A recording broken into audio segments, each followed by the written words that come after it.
എന്താ കഴിക്കാത്ത? കഴിക്ക്.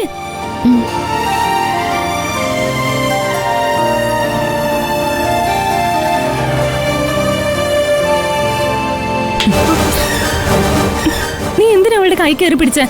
അവളിതൊന്ന് കഴിച്ചോട്ടെ, നീ കൈവിട്. ഇത് എന്റെ ഫുഡാ. എന്റെ ഫുഡ് എടുത്ത് ഇവള് കഴിക്കുന്നത് ഞാൻ കൈയും കെട്ടി നോക്കിയിരിക്കണോ? നിനക്ക് വേണ്ടാന്ന് പറഞ്ഞോണ്ടല്ലേ ഞാൻ എടുത്ത് വിൾക്ക് കൊടുത്തേ. അത് എന്റെ ഇഷ്ടം. ഞാൻ ചിലപ്പോ ഇവിടുത്തെ ഉണക്ക ചപ്പാത്തി കഴിക്കും, അല്ലെങ്കിൽ മട്ടൻ ബിരിയാണി ഓർഡർ ചെയ്ത് കഴിക്കും. എന്ന് വെച്ച് എന്റെ ഫുഡ് എടുത്ത് മറ്റുള്ളവർക്ക് ദാനം ചെയ്യാനുള്ള അവകാശമൊന്നും നിങ്ങൾക്കില്ല. മുക്ത, ഈ കുട്ടി ഇന്നൊന്നും കഴിച്ചിട്ടില്ല. നീ ഇത് കഴിക്കില്ലല്ലോ, പിന്നെ എന്തിനാ പ്രശ്നം ഉണ്ടാക്കുന്നെ? ഇവളിതൊന്ന് കഴിച്ചോട്ടെ.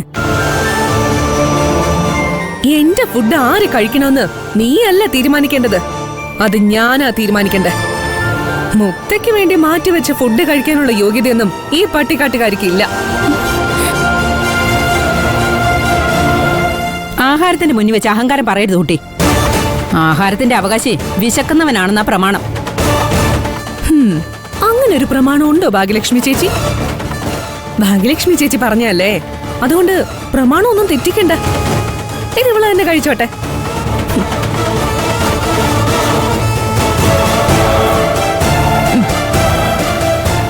കഴിച്ചോ, എന്റെ എച്ചില് നീ കഴിച്ചോ. അതിനുള്ള യോഗ്യത നിനക്കുള്ളൂ.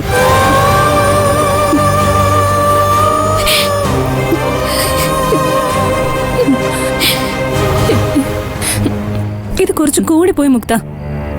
ദൈവത്തെ മറന്ന് കളിക്കാൻ പാടില്ല. ദൈവത്തെ മറന്ന് കളിച്ചാ പണി കിട്ടും, ഓർത്തോ? ഓ, ഓർത്തോളാം.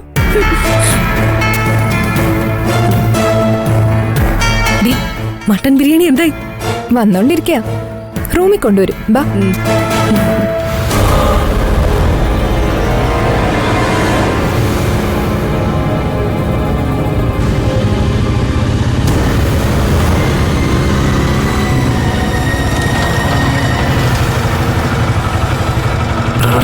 പണ്ട് കളിക്കണം. എന്തിനാടാ നീ കാര്യം പറ. ആ പെൺകുച്ചി പോട്ടെ.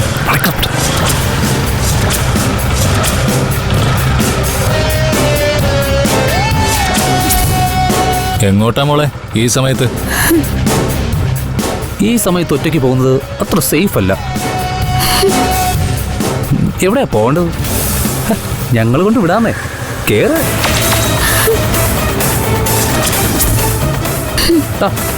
കുറച്ചങ്ങോട്ട് നീ അവിടെ നടുവിലിരിക്കട്ടെ. വാ മോളെ, വന്നിരിക്കേ.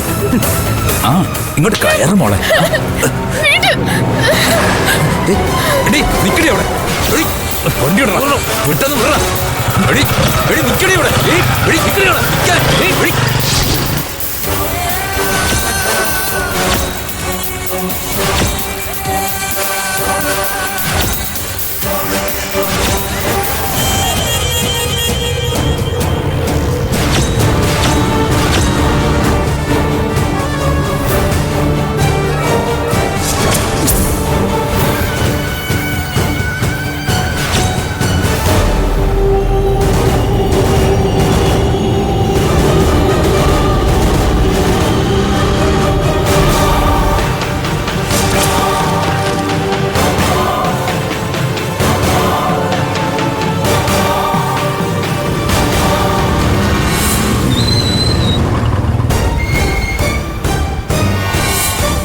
അവളിത് എവിടെ പോയി?